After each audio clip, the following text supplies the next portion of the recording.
મિત્રો, આપનું હાર્દિક સ્વાગત છે.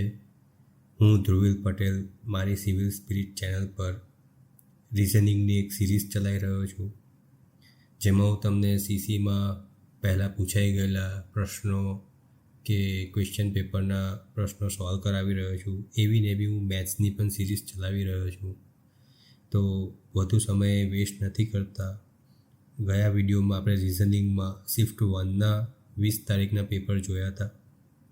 હવે આપણે શિફ્ટ 2નું ભાગ 1 એટલે શું કે હું 20 ક્વેશ્ચનના પાર્ટ પાડું છું.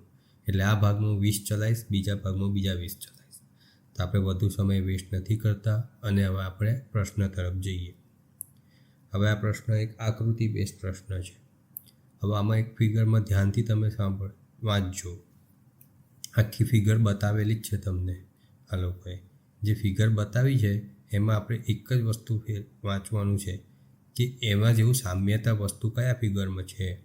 પણ અહીં કીધું છે કે કદમાં ફેરફાર કરવાની અને રોટેશનની મંજૂરી નથી. હવે તમે ચારે ફિગર જોશો ને તો જો આ મંજૂરી નથી તો પછી કોઈ પણ ઓપ્શન લાગુ નહીં પડે. કારણ કે તમે એકમાં એક હશે તો બીજામાં બીજું નહીં હોય, અને આવો ફિગર કહીએ પણ નથી એટલે લાગુ પડી શકે નહીં. આ મળી જશે અહીં આગળ, આ મળી જશે આમાં, પણ આ નહીં મળે થઈ, આ મળશે અહીં. ઓકે, એટલે આપણને કદમાં ફેરફાર કરવાની મંજૂરી નથી, એટલે આ ક્વેશ્ચન ખોટો છે. બીજો ક્વેશ્ચન 10,707 તેના જેવું સામ્યતા શું છે? તો લોજિક જ લગાવવાનું છે. તો અહીં આગળ તમે લોજિક લગાવો તો મેઇન લોજિક શું લાગશે જુઓ. મેં મારું લોજિક લગાવું તો 10 એ 707 છે, બરાબર. તો આમાં એને કશું જ નથી કર્યું, બરાબર. 10ને 7 વડે ગુણી નાખ્યા એટલે 70, અને જેના વડે ગુણ્યું એને પાછળ જોઈન કરી દીધું એટલે 10 એ 707.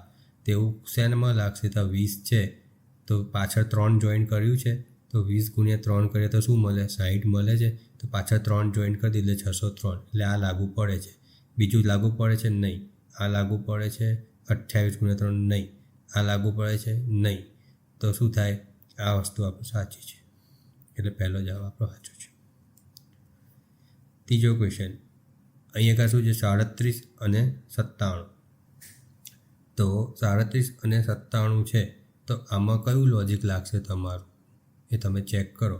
અહીં આગળ એક જ લોજિક લાગશે કે બંને સંખ્યા અવિભાજ્ય છે, એટલે આપણો આન્સર અવિભાજ્યમાં આવે તો આ આન્સર આવી જાય. એટલે આપણું બીજું ઓપ્શન સાચું છે. નીચેનામાંથી કઈ વેન આકૃતિ છે? આમાં વેન આકૃતિમાં કયું કીધું છે? કલાક, દિવસ અને સપ્તાહ. હવે તમે જુઓ તો સપ્તાહ એટલે અઠવાડિયું, 7 દિવસ એના 7 દિવસમાં કહેવાય એટલે 1 દિવસ કહેવાય, અને 1 દિવસના 24 કલાક કહેવાય. એટલે કલાક એ શેનો ભાગ છે? દિવસનો ભાગ છે. અને દિવસ એ શેનો ભાગ છે? સપ્તાહનો ભાગ છે. એટલે આમાં કલાક, દિવસ અને સપ્તાહ. એટલે આ ક્વેશ્ચન સાચું છે. હવે શું છે? નીચેનામાંથી કઈ જોડી આપેલી પ્રસ્તુતિને સમાન છે? તો અહીં શું કર્યું છે? જો 238 છે એના 832 કર્યા છે, તો શું કર્યું છે? આ બેની ફેરબદલી કરી દીધી છે. એટલે શું થયું? 83, અને જે આગળ હતું એને પાછળ લઈ ગયા એટલે 2 થઈ ગયું. તેવું અહીં આગળ કોઈ છે? આ નથી. આવું છે? આ બેની ફેરબદલી ને પાછળ ના, આની આ જ વેલ્યુ ઉઠાવીને આમ લઈ ગયા છે, આની આ જ વેલ્યુ આગળ લઈ ગયા. આમાં ફેરબદલી કરી છે? ના, આ એ ખોટું. આમાં ફેરબદલી 2772 થયું છે, અને આગળની વેલ્યુ પાછળ, એટલે આપણો આન્સર સાચો છે. છઠ્ઠો ક્વેશ્ચન આકૃતિ જોવાની છે અને સામ્યતા કાઢવાની છે. કયા રીતે? MN પર આડી રીતે રાખવામાં આવે છે. હવે MN તમને વંચાય નહીં, તો અહીં આગળ MN ક્યાં છે? તો આ રીતની ફિગર છે, તો આ નીચેની પટ્ટી MN છે, એટલે અહીં આગળ આપણે ફિગર મિરર રાખવાનો છે. તો એનાથી ઊંધું જ થવાનું, તો ઊંધાવાળી છતાવાળી 2 કાઢ નાખો એટલે આ 2 નીકળી ગઈ. હવે ઊંધાવાળી 2 છે, 2 અને 3. હવે એમાં પણ એક સામ્યતા શું છે? જો અહીં ત્રિકોણ છે, એક આમ છે ત્રિકોણ, અને આ બાજુ આમ છે, તો મિરરમાં આમ આવવું જોઈએ અને આમ થવું જોઈએ. તેવી કયામાં છે? તેવી તમારે એકમાં જ છે, 3માં, એટલે આપણો 3 નંબર સાચો આવશે. 7મો ક્વેશ્ચન આમાં પણ વેન આકૃતિ આવી છે. વેન આકૃતિમાં શું પૂછ્યું છે? ફળો, પિયર, જામફળ વચ્ચે સંબંધ શું છે? હવે પિયર અને જામફળ એ શું છે? 2 ફળો છે. પિયર અને જામફળ એ 2 ફળો છે. તો ફળો, પિયર અને જામફળ, એટલે આ આન્સર સાચો આવશે. ઓકે, પછી આવ્યો 8મો ક્વેશ્ચન. 8મો ક્વેશ્ચન શું કહે છે? સંજ્ઞાઓ ચેન્જ કહે છે. જે આલ્ફાબેટ છે એની જગ્યાએ પ્લસ માઇનસ મલ્ટિપ્લિકેશન. તો આમાં 9 આરની જગ્યાએ શું છે? ગુણ્યા. ડાયરેક્ટ વેલ્યુ મૂકી જ દેવાની આપણે અંદર, બરાબર. ક્યુની જગ્યાએ શું છે? -8. પીની જગ્યાએ શું છે? +14. અને એસની જગ્યાએ શું છે? ડિવાઈડ, એટલે ડિવાઈડ, એટલે 2 7 × 14, 7 × 8 15, 9 તારી 27, 27 - 15 કેટલા થયા? 9 × 3 = 27. ના, 7 × 8 15 ના થાય, કારણ કે -8 + 7 છે એટલે -1 થાય, એટલે 27 - 1 એટલે 26 આન્સર આવશે આપણો. કેટલો આવશે? 26. તો પહેલો ઓપ્શન સાચો છે. હવે આ શું છે? વિધાનવાળા પ્રશ્નો છે. આમાં 5 મિત્રો આપેલા છે. આભા, વર્ષા, ચંપા, દારા અને હિનામાંથી સૌથી ઊંચું કોણ? તો પહેલો વિધાન શું કહે છે? દારા આભા કરતાં ઊંચી છે, એટલે ડી ધારી લો, એ ગ્રેટર ધેન આભા. અને આભા દારા કરતાં નીચી છે, એટલે એ લેસ ધેન ડી. બસ આમાં 2ની જ ચર્ચા થઈ છે, બીજા કોઈની ચર્ચા થઈ નથી. તો આપણે સાબિત ના કરી શકીએ કે કોણ મોટું ને કોણ નીચું. તો અહીંયા આગળ શું આવશે? કે ન તો વિધાન 1 કે ન તો વિધાન 2 પર્યાપ્ત છે, એ આન્સર આવશે. 10મો ક્વેશ્ચન. કોષ્ટક આપ્યો છે, કોષ્ટકમાં સબ્જેક્ટ આપેલા છે, સબ્જેક્ટમાં માર્ક્સ લખેલા છે, અને અહીંયા આગળ ઊભી હરોળમાં તમને બધા વિદ્યાર્થીઓના નામ આપેલા છે. પ્રશ્નમાં શું પૂછ્યું છે? કાયદામાં 6 વિદ્યાર્થીઓએ મેળવેલા કુલ સરેરાશ ગુણની ટકાવારી શોધો. તો કાયદો સબ્જેક્ટ છે ને, તો એ કાયદો સબ્જેક્ટ જે છે, કાયદા સબ્જેક્ટ, એટલે કાયદો સબ્જેક્ટ કયો છે? તો પહેલો જ ઓપ્શન છે. તો એમાં ટકાવારી શોધવા. અહીંયા ટકાવારી એટલે બધાનો સરવાળો કરો, બરાબર. તો આ બધાનો સરવાળો તમે કરશો તો સરવાળો કેટલો મળશે તમને? તો સરવાળો તમને મળશે આમાં 503. તો પણ કરી જોઈએ. 3 × 8 11, 11 × 5 16, 16 × 9 25, 25 × 5, જો 3 × 8 કેટલા થાય? 11, 3 × 8 11, 11 × 5 16, 16 × 9 25, 25 × 5 એટલે તમારા મળે 25 × 5 તમને મળે 30, એટલે છેલ્લો આંકડો 0 આવ્યો, બરાબર. ને ઉપર વધી 3, 8 × 6 14, 14 × 9 23, 23 × 9 32, 32 × 8 40, 40 × 9 49, 49 × 3 520. તો 520 ભાગ્યા કેટલા કરો? તો તમે 520 ભાગ્યા 6 કરો, કારણ કે કેટલા સબ્જેક્ટ છે? 1 2 3 4 5 6. તો 6, તો 6 × 8 = 48, તો 6 × 8 = 48, વધ્યા બધે 4, તો 6 × 6 = 36, વધ્યા બધી 4, એટલે 6 × 6 = 36, 86.6, એટલે તમારો પહેલો ઓપ્શન સાચો આવ્યો, 86.66. ખ્યાલ આવી ગયો? એવરેજ કરવાનો, સોરી, એવરેજ. ઓકે, 86.66. 11મો પ્રશ્ન આવ્યો. 11મા પ્રશ્ન પણ વિધાન પર આવ્યો કે અઠવાડિયાના કયા દિવસે સૂર્યનો જન્મદિવસ હતો? અઠવાડિયાના કયા દિવસે સૂર્યનો જન્મદિવસ હતો? તો પહેલું શું કે અઠવાડિયું કીધું છે, એટલે 1 2 3 4 5 6 7 લાઈન કરી દીધી. તો સૂર્યએ તેનો જન્મદિવસ સોમવાર પછી અને બુધવાર પહેલાં, એટલે મંગળવારે ઉજવ્યો. સોમવાર પછી એટલે મંડેની પછી, અને વેનસડે પહેલાં એટલે મંગળવાર છે. સૂર્યના ભાઈનો જન્મ જૂનમાં થયો હતો, પણ આપણને પૂછ્યું સૂર્યનો જન્મદિવસ, તો પહેલાં વિધાનમાં તમને આન્સર મળી ગયો કે એને મંગળવારે ઉજવ્યો હતો, તો પછી બીજા વિધાનની કોઈ જરૂર નથી. એકલું વિધાન 1 જ પર્યાપ્ત છે, જ્યારે એકલું વિધાન 2 પર્યાપ્ત નથી. ચોથો આન્સર આપણો સાચો આવ્યો. 12મો પ્રશ્ન પાછું કોષ્ટક આવ્યું. કોષ્ટકમાં પાછા તમને સબ્જેક્ટના નામ અને ઊભી હરોળમાં વિદ્યાર્થીઓના નામ આપ્યા છે. આમાં શું પૂછ્યું? ઇતિહાસમાં 6 વિદ્યાર્થીઓએ મેળવેલ કુલ સરેરાશ ગુણ ટકાવારીની દ્રષ્ટિએ કેટલા થાય છે? હવે આમાં કશું કરવાનું નથી. ઇતિહાસવાળા જે છે એનો આપણે આગલો પ્રશ્ન જોયો, એમાં સરવાળો કરો અને સરવાળો ભાગ્યા 6 કરો તો તમને 68% મળી જશે. એટલે આ ત્રીજું તમારું સાચું ઓપ્શન છે. ઓકે, હવે આવ્યો 13મો. કશું છે એની સરેરાશ જ કરવાનું છે. 13મો ક્વેશ્ચન આવ્યો. નીચે આપેલી શ્રેણીને તાર્કિક રીતે પૂર્ણ કરવા માટે પ્રશ્ન ચિહ્નની જગ્યાએ શું આવશે? તો શું આપ્યું છે તમને? 32, 32, 35, 34, 36, પછી ક્વેશ્ચન માર્ક ને પછી ક્વેશ્ચન માર્ક. હવે આમાં ઓલ્ટરનેશન છે. શું છે? ઓલ્ટરનેશન.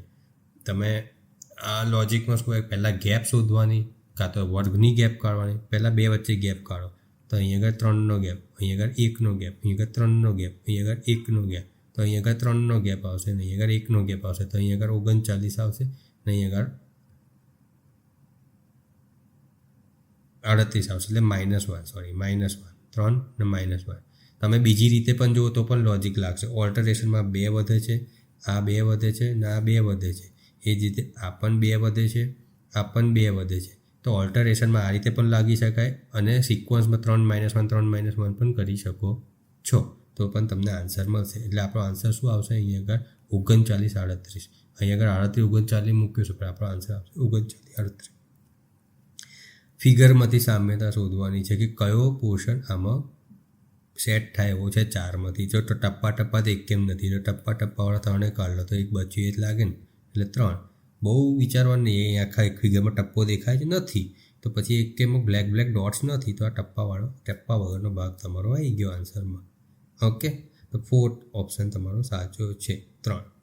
15મો ક્વેશ્ચન પાછું આવ્યું તમારું વિધાન. કોડ ભાષામાં બાસ્કેટ કેવી રીતે લખાય?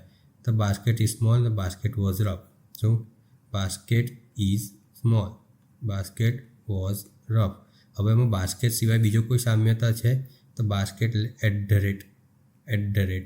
તો અહીં આગળ શું હોય? 1 અને 2 બંને વિધાન પર્યાપ્ત છે તમારે. બંને વિધાન જોઈએ, કારણ કે એકથી આપણે સાબિત ના કરી શકીએ. બંનેમાં કોમન શું છે? @ કારણ કે અહીં શું હતું? $, ટકાવારી. અહીં આગળ શું હતું? આમ # ને @ બેમાં કોમન કયું હતું? @ એટલે @ આપણો આન્સર આવ્યો. બંને વિધાન પર્યાપ્ત છે. 16મો ક્વેશ્ચન પાછો ફિગર આવ્યો છે. ફિગરમાં શું કીધું છે તમને કે x છબીનું જળ પ્રતિબિંબ શોધો. x છબીનું જળ પ્રતિબિંબ. હવે આ સેમ ટુ સેમ છે એટલે ના આવે. આમાં મીંડું છે એટલે આ ના આવે, આમાં આ છે એટલે આ ના આવે. ચોથો આન્સર સાચો. એમાં ચોથો ઓપ્શન તમારો સાચો થયો. હવે 17મો ક્વેશ્ચન શું કહે છે કે સામ્યતા દર્શાવે કે કોના રિલેશનમાં શું છે એ બતાવે. એ પુરુષ છે, એના દાદાના એકમાત્ર પુત્ર સાથે કેવી સંબંધ છે? તો એના દાદાના એકમાત્ર પુત્ર, એટલે વચ્ચે આવ્યો પુત્ર, વચ્ચે આવ્યો દાદાનો એકમાત્ર પુત્ર અને એની જોડે એનો સંબંધ શું છે? પુત્ર. કારણ કે દાદાના છોકરાનો છોકરો થયો. શું થયું? દાદાના છોકરાનો છોકરો થયો, બરાબર, તો પુત્ર થયો. 18મો ક્વેશ્ચન મેં કીધું એમ ડાયરેક્ટ વેલ્યુ પહેલાં મૂકી જ દેવાનું. 3 - 20 d / 4 એ શું સૂચવે છે? +6 × 2, તો 4 × 5 = 20, તો 3 - 5 + 6 = 12, બરાબર. તો 3 + 12 15 - 5 એટલે 10, તો આન્સર તમારો આવ્યો 10. એટલે આન્સર આવે 10. કઈ રીતે? આ પ્લસ છે 57 નહીં, તો 12 + 3 15 કરો, -5 કરો, 10 આન્સર આવી ગયો.